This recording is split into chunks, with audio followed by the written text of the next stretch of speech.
Então, nosso bom dia, beijão a todos que estão nos acompanhando pela internet, né? Maria, a Queca, a Beth, a Grace, a Inês, quem estiver no Pautalk também, um grande abraço, no YouTube. Vamos lá, né? Vamos iniciar nosso estudo da manhã. Eu não estou aqui com a minha versão, acabou ficando em casa a minha versão do Evangelho lá do Haroldo Dutra Dias, mas a gente vai pegar a versão do João Ferreira de Almeida, que é uma versão também que a gente às vezes, quando a gente precisa, a gente recorre, né? Eu gosto dessa versão, também da Bíblia de Jerusalém, né? Em todas elas nós encontramos aí elementos para o nosso estudo, né? Hoje eu peço desculpas que eu cheguei aqui que eu percebi que ficou em casa a minha versão lá, mas isso não vai alterar muito o nosso estudo, não. O que está de mais importante ali, a gente sempre consegue extrair, né? Bom dia, Ju, um beijo, tá? Muito bem. Deixa eu só ver aqui onde é que nós estávamos, né? Estávamos no Evangelho de Marcos, no capítulo 14, né? Capítulo 14. Então nós falamos sobre a conspiração para matar Jesus, né? Estava chegando a Páscoa, Jesus é ungido em Betânia, isso no capítulo 14. Aí o preço da traição, a última Páscoa e a ceia do Senhor, né? Quando ele falou que algum deles ia traí-lo, né? Aí Pedro é avisado a respeito da, da, da negação, né? Jesus no Getsemane, tá? Quando ele estava lá orando, né? E pediu para os discípulos ficarem em alerta, e eles acabaram dormindo, né? E Jesus é traído e preso. Aqui é aquele momento em que Judas aparece, dá um beijo em Jesus, e é o sinal para eles saberem quem era Jesus, né? Então eles foram pegar Jesus naquele momento, né? E aí, o tópico de hoje, Jesus perante o Sinédrio, tá? Isso está em Mateus capítulo 26, versículos 57 a 68, Lucas 22, 63 a 71 e João capítulo 18, versículos 13 a 27, tá? Maria até colocou aqui o pessoal que está ali no Pautalk, né? Um beijo, Flor, Ligeirinho, Patrícia, Ana, Viver Sóbrio, Regina, Ju, Zélia e Dudu. Um abraço a todos, pessoal. Muito bem. Então vamos lá. Então levaram Jesus ao sumo sacerdote e reuniram-se todos os principais sacerdotes, os líderes religiosos e os escribas. Tá? Então reuniu a turma toda lá, dos religiosos, né? E em torno ali de Jesus, né? Que foi preso. E Pedro seguiu de longe até o interior do pátio do sumo sacerdote e ficou sentado com os guardas, aquecendo-se perto do fogo.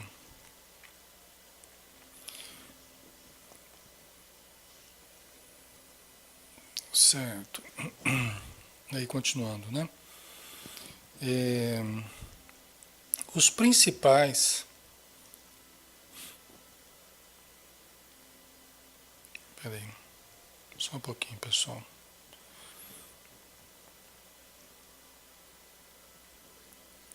Os principais sacerdotes e todo o sinédrio procuravam testemunho contra Jesus para condená-lo à morte, mas não encontravam coisa alguma. porque muitos depunham falsamente contra ele, mas os testemunhos eram divergentes. Por fim, alguns que depunham falsamente contra ele levantaram-se e falaram: Nós o ouvimos dizer: Eu destruirei este santuário, construído por mãos humanas, e em 3 dias edificarei outro não feito por mãos humanas. Isso aqui até a gente já falou, né? Nem assim o testemunho deles concordava. Então o sumo sacerdote levantou-se no meio de todos e perguntou a Jesus: Não respondes coisa alguma ao que estes depõem contra ti? É aquela situação, nós já falamos sobre isso, né? Esse tópico também já foi, né?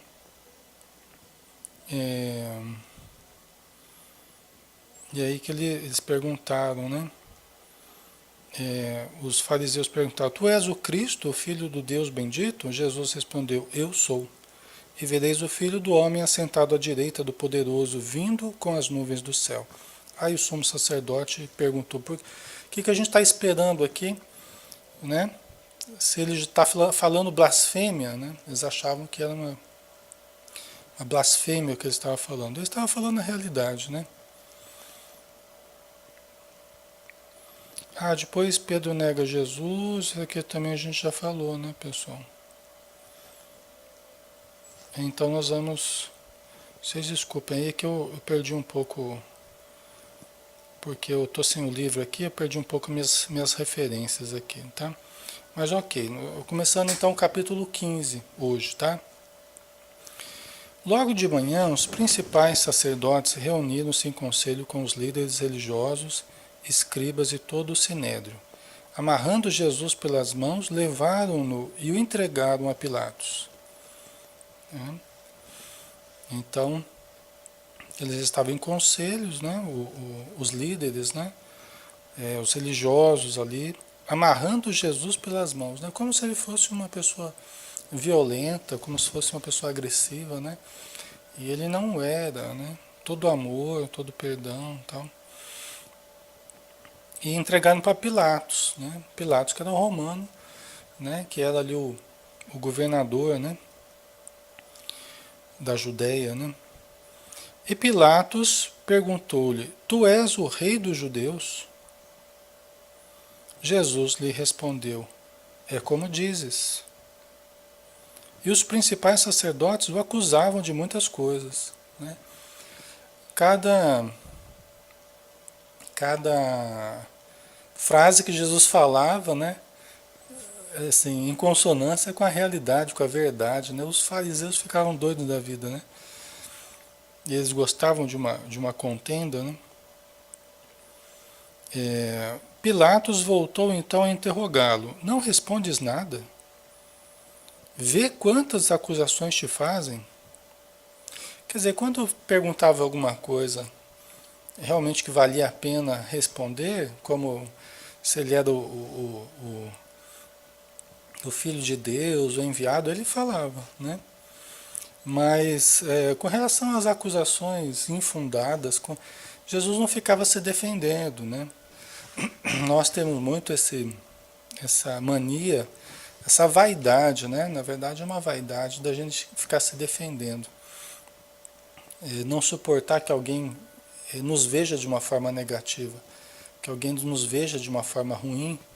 Então a gente quer mudar o pensamento da pessoa. E fica aflito, porque a pessoa está pensando mal de mim. Ela não pode pensar mal de mim, lógico que pode. Ela tem todo o direito de pensar do que ela quiser. Mas eu não preciso ficar me desgastando em provar para todo mundo que eu não sou tão ruim quanto elas imaginam que eu sou.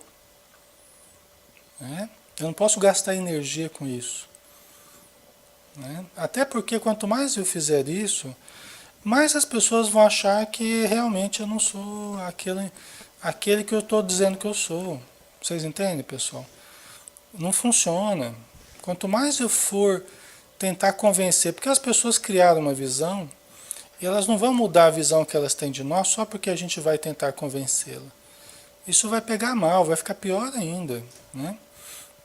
Vai dar a impressão que eu, além de eu ser quem elas acham que eu sou, eu ainda estou tentando enganá-las, né? Tentando mostrar uma outra coisa. Então não funciona, né? Sim, Ju, acaba relembrando, né? É isso aí. Então, continuando, né? Mas Jesus não respondeu mais nada a Pilatos, e Pilatos ficou admirado. Às vezes é muito mais difícil a gente calar, né? Do que a gente falar. Muito mais difícil a gente silenciar do que a gente ficar discutindo, polemizando, né? Tem pessoas que adoram polêmicas, né? Mas é muito mais fácil a gente polemizar do que a gente silenciar, né? Do que a gente refletir, se controlar emocionalmente.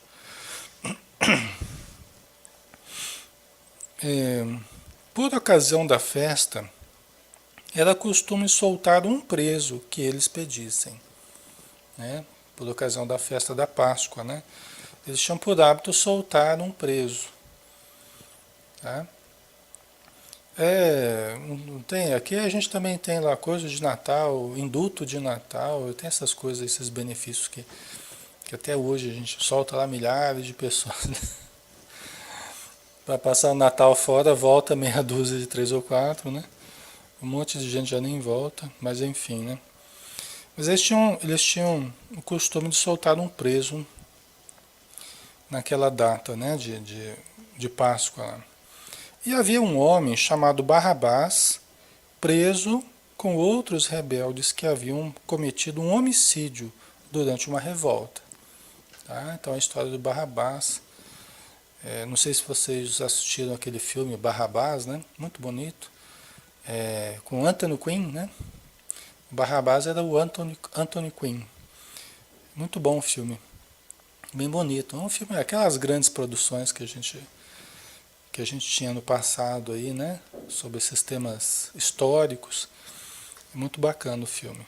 Fala justamente a vida do Barrabás, né? E o momento lá em que ele foi escolhido em detrimento de Jesus, imagina, né? Imagina um de nós ser escolhido em detrimento de Jesus, né? O drama de consciência que a gente acaba ficando depois, né? Por ter sido solto em nome de... ao invés de soltarem Jesus, né? A gente ter sido beneficiado em cima de Jesus. Complicado, né, pessoal? Então, havia um homem chamado Barrabás preso com outros rebeldes que haviam cometido um homicídio durante uma revolta. A multidão chegou e começou a pedir o que se lhe costumava fazer. E Pilatos lhe perguntou: quereis que vos solte o rei dos judeus? Pois ele sabia que os principais sacerdotes lhe haviam entregado Jesus por inveja. Então Pilatos ainda estava cutucando os fariseus, estava cutucando os judeus, né? Fazendo uma espécie de brincadeira e também cutucando porque ele sabia que não havia motivos justos para a prisão de Jesus. Era inveja. Pilatos logo percebeu que era inveja, né? Quando uma pessoa fica desqualificando uma outra pessoa, né? E você vai ver, não tem a mínima razão de ser. Você vê que é uma coisa injusta, até um trabalho bom que a pessoa está realizando e as pessoas ficam desqualificando, né? É pura inveja isso aí, né, pessoal? É muito fácil da gente verificar isso, né? É muito fácil, né? Então a gente prefere muitas vezes desqualificar alguém do que fazer o esforço que aquela pessoa está fazendo. A inveja ela tem isso, né? Ela tem uma característica grande de preguiça. Eu quero o que é do outro, ou o que o outro está fazendo, mas eu não quero pagar o preço que o outro está pagando. Eu não quero me esforçar como o outro se esforça. Então a pessoa se entrega ao sentimento de inveja, né? E os judeus, na verdade, estavam entregando Jesus por inveja, né? Mas os principais sacerdotes provocaram a multidão para que, ao contrário, ela pedisse que lhe soltasse Barrabás. Então, aqui os sacerdotes estavam movimentando a multidão, incitando a multidão a escolher Barrabás, né? Emmanuel diz que no livro Seara dos Médiuns, né, que fica claro aqui a obsessão coletiva da multidão. Né? A obsessão coletiva, a obsessão entre encarnados, né? os obsessores ali, os sacerdotes, e a obsessão dos desencarnados também, né? Os espíritos que estavam ali fomentando também essa ilusão, essa falta de juízo, de critério ali das pessoas, né? Então, a ponto, né, Emmanuel até chama atenção, a ponto de entenderem Barrabás superior a Jesus, né? Quer dizer, eles estavam tão obsediados, obsessão coletiva, a ponto de acharem naquele momento que Barrabás era superior a Jesus, né? E ele que devia ser solto. Então é complicado, né? Aí a Ju colocou, demonstrou a omissão. Foi o exemplo de omissão, é verdade, né? Pilatos, pelo que a gente sabe, ele não, pelo que dá a entender, ele não via Jesus de uma forma negativa. Ele inclusive estava bem tendente a absolvê-lo, a soltá-lo, né? Era o que ele queria, na verdade. A sua esposa também, que era muito afeiçoada já, admirava muito Jesus, né? Então, foi por pura fraqueza e medo, né? Porque Pilatos, ele tinha muitos negócios com os sacerdotes, porque girava muito dinheiro em torno do templo, né? A religião era um negócio, né? Os interesses materiais ali, os vendilhões do templo, né? Os interesses materiais eram muito grandes. E Pilatos, eles não apenas governavam as regiões ali, subjugavam o povo judeu, mas roubavam altos impostos e tudo mais, né? Os negócios que eles faziam, escusos, né? Então Pilatos tinha muitos interesses com os fariseus, com os sacerdotes, né? E então por medo, por fraqueza, omissão, medo, né? Ele acabou lavando as mãos, né? A gente sabe o que aconteceu, né? É, deixa eu ver aqui. A Ana, né? Ana dizendo aqui, sentimento muito negativo, né? Já senti isso na pele, pessoas invejosas, muito ruim, né? É verdade. A Grace, esse processo de obsessão coletiva é muito grande ainda. Vixe, como, Grace? É verdade. E o cuidado que a gente tem que ter de se subtrair a essa obsessão coletiva, né? Tanto obsessão individual quanto coletiva, né? O desafio que é para a gente se subtrair a essa obsessão.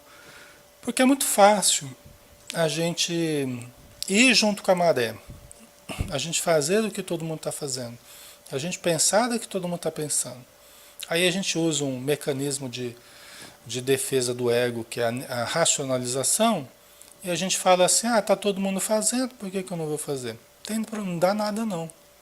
Né? A gente começa a torcer das coisas, o que é errado a gente faz parecer que é certo, e vamos junto com a multidão, né? Esse que é o problema, né? Então, estavam pedindo que soltasse Barrabás. Voltando a falar, Pilatos perguntou-lhes, que farei então daquele a quem chamais rei dos judeus? Novamente eles gritaram, crucifica-o. Que coisa triste, né, pessoal? Pilatos estava muito reticente, né? Ele não queria. Mas, por fraqueza, ele ainda pergunta, né? O que vocês querem então que eu faça? Crucifica-o. E Pilatos lhes disse, que mal, mas que mal ele fez? Olha, ele está tentando se convencer. Ele está tentando se convencer, né? Porque ele, na verdade, ele está inseguro. Ele não vê mal nenhum em Jesus. Ele não vê motivo para... Não vê Jesus matar, nem roubar, nem... né? Gerar desordem, nada. Ele viu uma pessoa ali, né? Tem inclusive uma mensagem que Emmanuel, num dos livrinhos dele, ele fala, eis o homem, et homo, né? Assim as meninas aí do... eis o homem, né? Aí Emmanuel faz, aí está o padrão de humanidade, Jesus, né? Ele não falou, eis aí o ladrão, eis aí o homicida, Pilatos, né, falando sobre Jesus, eis o homem.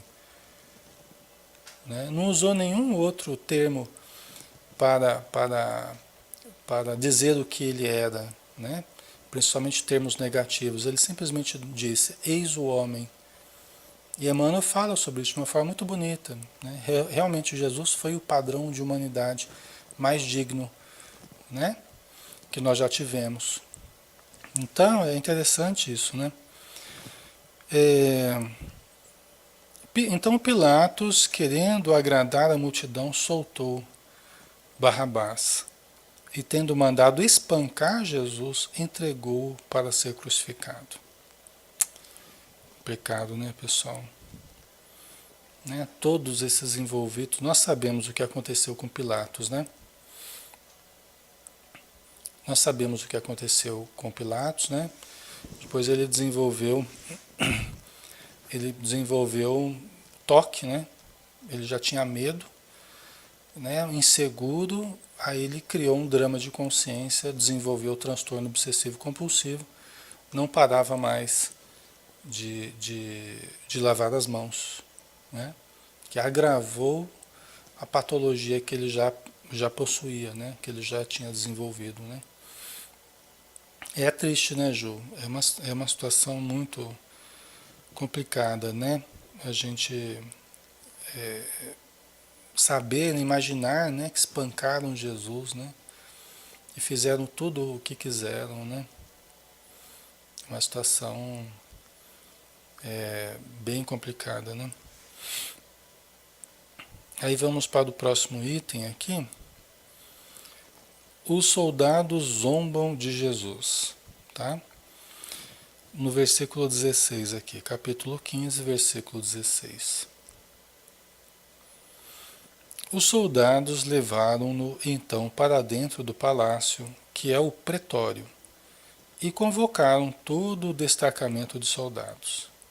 Vestiram-no com um manto de púrpura e puseram-lhe na cabeça uma coroa de espinhos que haviam feito. Né? Aí começa essa parte mais dolorosa para Jesus, né? Começa essa parte mais triste da natureza humana, da zombaria, do deboche, né? Do escárnio, da ironia, todo esse conjunto de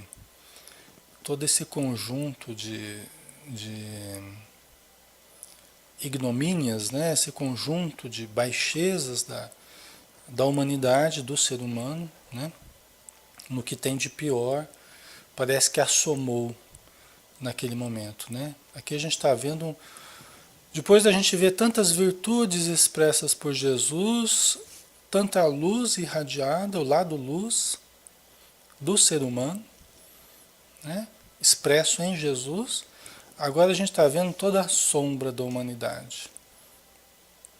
A gente está vendo a expressão de toda a sombra, né? A insegurança, a traição, a negação, a fuga, né?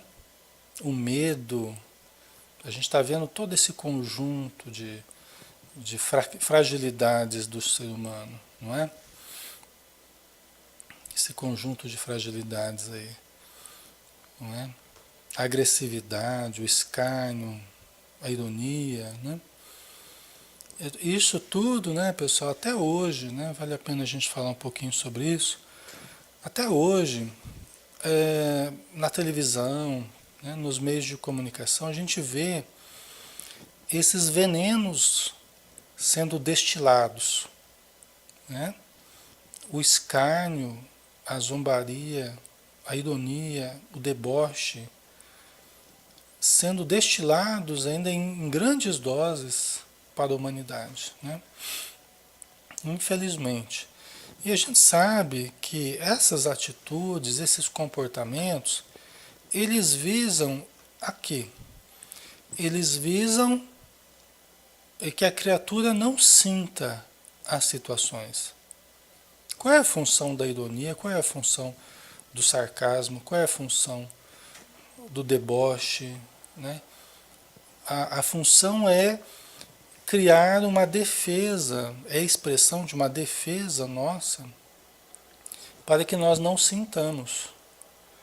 Porque diante de algo triste, diante de algo legítimo, verdadeiro, diante da dor do próximo, do sofrimento do nosso irmão, ao invés de nós nos deixarmos compadecer, ao invés de nos deixarmos compadecer, nos apiedar do que está ocorrendo, o que que nós fazemos? Nós fechamos o nosso coração, nós criamos essa crosta de insensibilidade. Aí que entram esses comportamentos, né? Deboche, sarcasmo, ironia. Eles visam desviar o nosso sentimento, né? Por isso que diante da queda de alguém, ao invés de você socorrer, você tira sarro da pessoa, não é? Vocês entendem? Então é aquilo que desvia, na verdade, eu tenho medo de sentir. É uma fragilidade do ser humano. Eu não quero sentir, então eu levo para o outro lado. Eu tiro sarro, eu debocho, né? Que faz parte da crosta que eu crio para não sentir as coisas, né? E não sentindo, eu não me desenvolvo. Porque como diz Joana de Ângeles, nós somos efetivamente o que sentimos. A criatura é o que sente. O self, que é o nosso eu verdadeiro, é o que nós sentimos, né? Então, se eu não me permito sentir, eu não me desenvolvo, tá?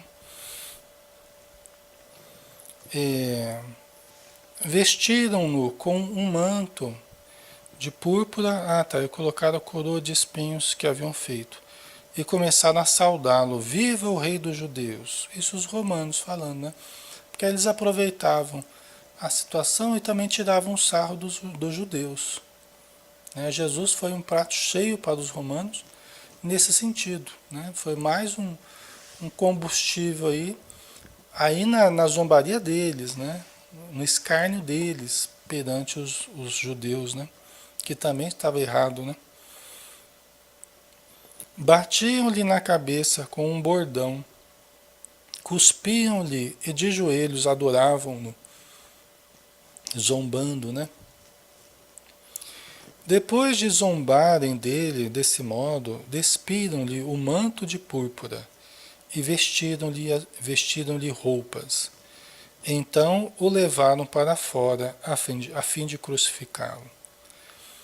Agora imagina a consciência dessas pessoas depois como ficou, né? Acredito que muitos deles ainda estão nas regiões inferiores, ainda com dramas de consciência, né? Muito profundos, né? Nós sabemos que, na verdade, ainda hoje, dos grandes grupos que agem contra Jesus, ainda são, lógico que há romanos ainda, né? Certamente, mas judeus, certamente, ainda usar muito contra Jesus, né? Os livros do Divaldo, os últimos aí, têm falado um pouco sobre isso. Grupos de rabinos ainda no plano espiritual, bandos de espíritos, né, ainda contra Jesus, né? Talvez sejam ainda os espíritos mais renitentes ainda, esses grupos de judeus no plano espiritual, né? Nós respeitamos o judaísmo, assim como todas as expressões do cristianismo, do budismo, dos muçulmanos. Nós respeitamos todas as crenças, né? O problema não são as crenças, mas o problema é o como nós vivemos, como interpretamos essas crenças, né? Jesus até falou, né, Ju, que ele não veio para destruir a lei. Então ele não veio para ir contra Moisés, ir contra os profetas. Ele veio para dar cumprimento à lei. Porque o problema é sempre aquele, né? A gente se aproxima da fonte pura de uma crença, a gente vê lá o ícone daquela crença e a gente pensa assim, bom, é aquele cara ali que é o poderoso. Então, eu vou me apropriar desse conhecimento, vou ficar fera nesse conhecimento aqui, dessa crença, e eu vou ficar no rumo desse cidadão aqui, desse que é o ícone dessa crença, e aí ninguém vai poder me desdizer. Né? Sempre a gente fez assim, né? Então a gente logo percebe quem que é o poderoso ali no coisa e vamos no vácuo, né? A gente fez assim com Moisés, a gente fez assim com Jesus, né? A gente está fazendo assim com o Espiritismo, né? E em nome daquele que é o ícone, a gente começa a perseguir, né? Em nome daquele, Moisés, então vamos, a pureza de Moisés, e vamos lá matar, e vamos, né? Com Jesus fizemos a mesma coisa. E se não tomarmos cuidado com Kardec, acabamos fazendo o mesmo também. Né? A gente toma posse da doutrina, toma posse do... E começa a falar em nome de Kardec. E aí a gente pergunta quem somos nós para falar em nome de Kardec. Em nome de Jesus, em nome de Moisés, seja lá em nome de quem. Né? Então, é preciso muito cuidado, muita vigilância, né? É preciso muita vigilância porque nós somos fáceis de, né? De... E aí o problema não é da crença, o problema nunca foi do judaísmo, o problema não é do cristianismo, nem do espiritismo, aí somos nós. São os nossos problemas egóicos de desejo de dominação, né? São os nossos problemas expressos na crença. É o que a gente faz, né? O como a gente interpreta as coisas, né? Aí que está o grande problema, né? Então, o absolutismo, né?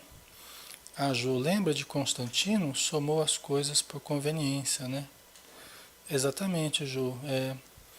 Né?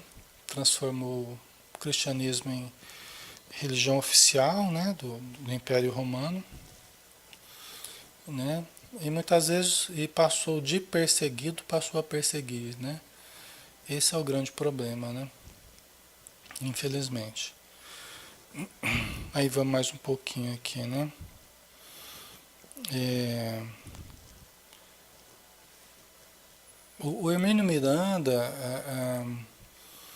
ele fala, né? Ele fala, tem aquela coleção maravilhosa, né? A coleção lá do Histórias que os Espíritos Contaram, né? Que são as regressões que ele fazia com os espíritos que estavam incorporados na reunião mediúnica, no médium, né? E ele fazia regressões com os espíritos nessa condição. E o primeiro livro dessa coleção, História que os Espíritos Contaram, Histórias que os Espíritos Contaram, é uma coletânea de casos que todos tinham relação com Jesus. Então ele pegou essa coletânea e colocou no primeiro livro. Aí depois os outros, que seguem a mesma linha, né, de produção do primeiro, que é o Exilado, a Irmã do Vizir e a Dama da Noite. Tá? Os três são maravilhosos, né? Principalmente para quem lida com doutrinação, para quem lida com psicologia, né? Com atendimento. É muito bom esses 4 livros, viu? Esses livros são muito interessantes. Os diálogos, aí você entende a técnica do Hermínio Miranda de conversação com os espíritos, né? A regressão. É muito interessante isso, né? Então vale a pena estudar esses livros aí, né? Aí continuando, né? A crucificação. E obrigaram um homem que passava por ali, vindo do campo, a carregar-lhe a cruz. Era Simão de Cirene, pai de Alexandre e de Rufo, né? Por isso foi chamado o Cirineu, né? Porque ele era de Cirene, né? Era Simão de Cirene, então era o Cirineu. E Emmanuel fala, né, a respeito do Cirineu, né? Obrigaram, olha o detalhe que Emmanuel chama a atenção. O detalhe que Emmanuel chama a atenção. Obrigaram um homem que passava por ali, vindo do campo, a carregar-lhe a cruz. O homem tem todo o mérito aqui, né? Se ajudar Jesus, olha que beleza, né? Que maravilha você, mesmo que obrigado, né? Mas Emmanuel chama atenção para isso, né? Falou, olha, geralmente a gente só faz o bem constrangido, né? Geralmente a gente só faz o bem constrangido, né? Ele só começa a ir na casa espírita pela dor, só procura a reunião mediúnica porque a mediunidade está aí desequilibrando, né? A gente está necessitados, só vai, né, ajudar alguém, fazer caridade porque percebe que é o melhor caminho para ter saúde, ter equilíbrio, né? Então a gente geralmente a gente faz o bem constrangidos, né? Mas tudo bem, se for assim no começo, que seja, né? Que seja, fazer o quê, né? Mas aí conforme a gente começa a fazer, a gente vai criando gosto pelo bem. E a gente vai descobrindo o que é bom fazer o bem. Fazer o bem nos torna pessoas melhores, nos torna pessoas boas, né? Então a gente vai criando gosto pelo bem. A princípio a gente faz o bem simplesmente para fugir do mal, né? A gente faz o bem para sair do mal, não por amor ao bem. A gente faz o bem para não vivenciar o mal, né? É diferente, né? E aí conforme o tempo vai passando, a gente vai aprendendo, a gente começa a pegar gosto pelo bem. A gente não faz mais o bem só para fugir do mal, a gente faz o bem porque é bom fazer o bem, né? E levaram Jesus ao lugar chamado Gólgota, que quer dizer lugar da caveira. E ofereceram-lhe vinho misturado com mirra, mas ele não tomou. Então o crucificaram e repartiram entre si suas roupas, tirando sortes sobre elas, para ver o que cada um levaria. E aí tem um outro filme também que é muito bonito, né? Tem um outro filme que é muito bonito, que é O Manto Sagrado, né? Não é assim que chama? Que é uma outra grande produção aí, de tempos idos aí, né? É bom que a gente ser mais velho, que a gente lembra todos esses filmes velhos também. Né? O Manto Sagrado, vocês lembram? Já assistiram? Que fala justamente de um dos soldados que estava ali. Eles estavam jogando sorte ali para ver quem que ia ficar com as vestes de Jesus, já pensou? Né? E, e aí teve um deles que ganhou, né? E levou as vestes de Jesus, né? E, e aí ele começa a ter sonhos, ele começa a ocorrer umas mudanças com ele, né? Um drama de consciência, ele começa, é muito bonito o filme também, tá? O Manto Sagrado. Eu não lembro quem que era o ator principal, mas é fácil de vocês acharem aí, tá? É, e era uma honra, era a hora terceira quando o crucificaram. Acima dele estava a sua acusação por escrito, o rei dos judeus. Aliás, os judeus ficaram doidos da vida, né? Quando eles viram que os romanos colocaram a plaquinha ali, rei dos judeus, né? Porque era uma humilhação para eles, né? Para eles era uma baita humilhação, né? Eles foram reclamar lá, mas não teve jeito, né? Ficou lá com a plaquinha, o rei dos judeus. É a brincadeira que os romanos fizeram, né? Só que mal sabiam eles, né, que Jesus não era apenas o rei dos judeus, né? Mas era o rei solar, como diz Joana de Ângeles, né? O rei solar, né? Talvez até dando uma dimensão até maior do que a gente imaginava sobre Jesus, né?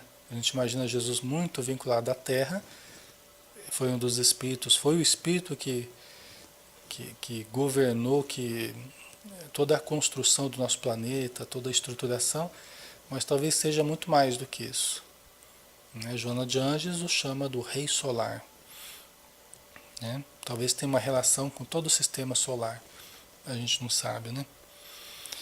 É, também crucificaram com ele dois ladrões, um à sua direita e outro à esquerda.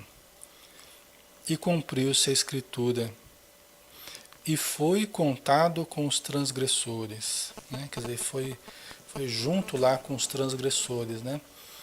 que era o Dimas, era o Dimas e Silas, acho que é isso, não é? É o Dimas, o bom ladrão, né? Chamado bom ladrão. Acho que era isso, né?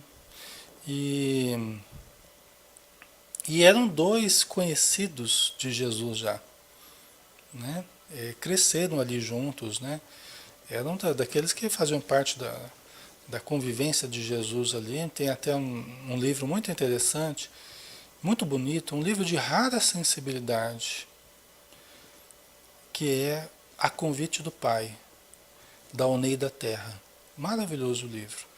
E tem uma das passagens ali que fala justamente sobre a história deles, né, desses ladrões, a relação com Jesus e o final da vida deles em conjunto, né, ali na cruz, né. É, e uma outra coisa, né, que chama a atenção é que eu ia falar aqui, até perdi agora.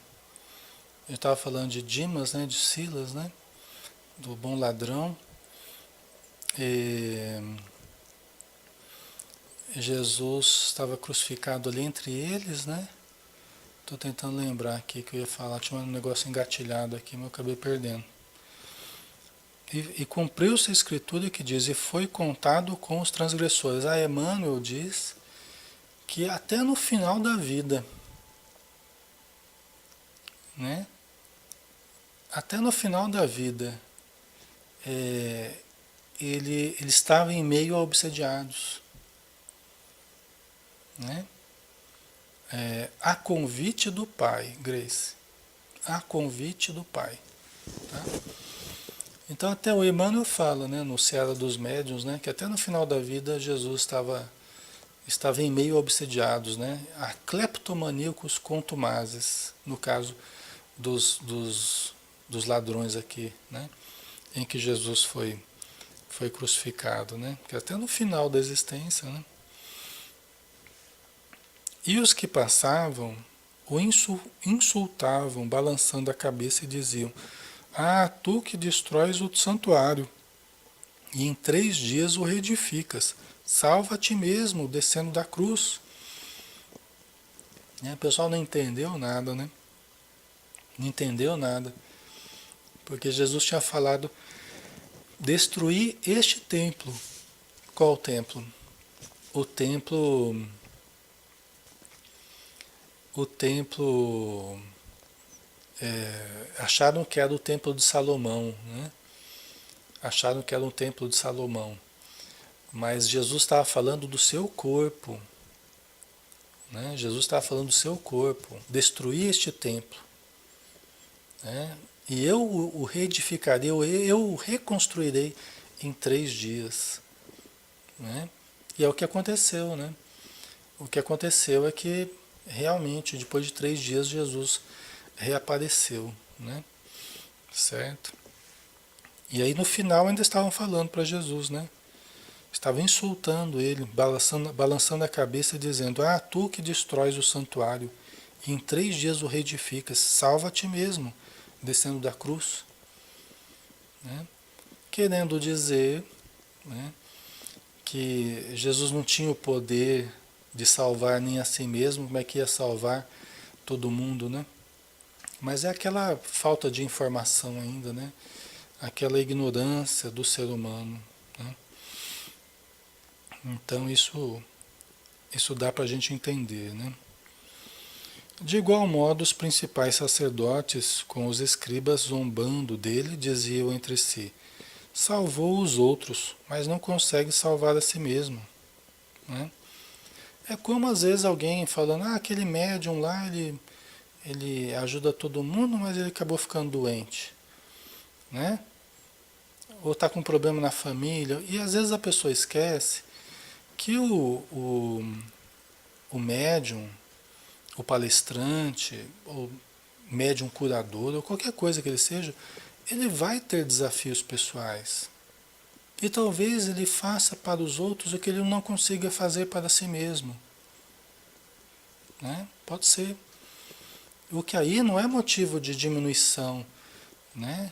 de vermos de uma forma diminuída, motivo até de admiração. Puxa vida, a pessoa se doa, né? Presta benefícios, mas ele mesmo está passando por imensos desafios, né?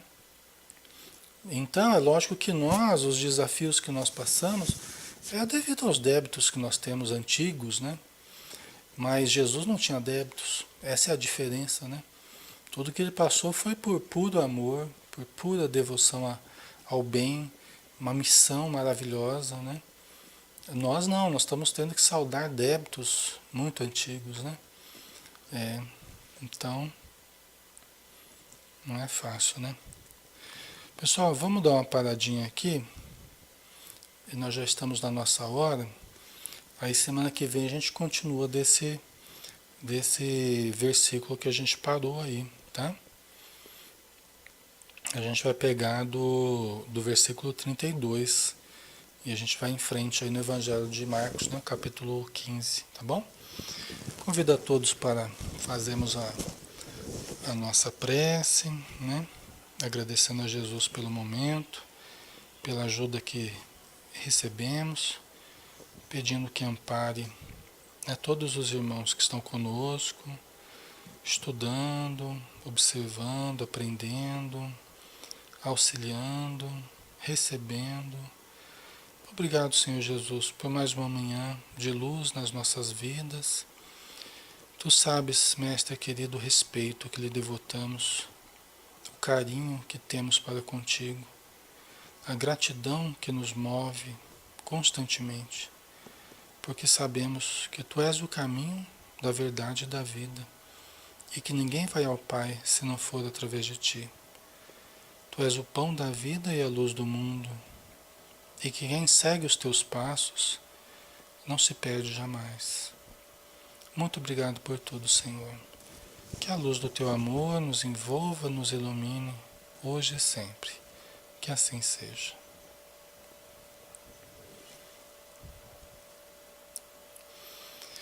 Ok, pessoal. Então, um grande abraço. Fiquem todos com Deus, né? Tenham um excelente dia pela frente. E nos vemos então, né? Hoje é quinta-feira, amanhã, né? Amanhã à noite, às 20 horas, temos estudo do Céu Azul, tá? Fiquem com Deus então. Até mais.